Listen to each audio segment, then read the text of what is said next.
So guys, dito tayo ngayon sa Mandaluyong. Nakapick up ako ng 74. Hindi na nasundan.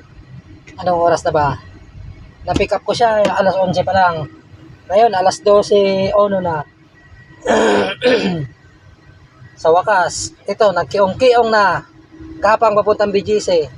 Pag wala, puntang Terminal 3. Mahigit 1 hour din ang hintay ko dito sa Mega Mall. Wala. Ay, inopen ko na pati si Ber. Baka merong madampot kahit gurame. Kaso wala talaga. Ito, kakiong-kiong na papuntang Terminal 3. Ay, nako. Wala nang araw na maganda. Puro na lang hindi maganda. Oh, traffic pa oh. Wala pa sakay. Ayan oh, wala akong sakay. Pupunta akong Terminal 3. Kasi mahigit sa oras na ako dito sa Mega Mall. Grabe. Gakiyong-kiyong na naman ako. Yun lang. Maraming salamat.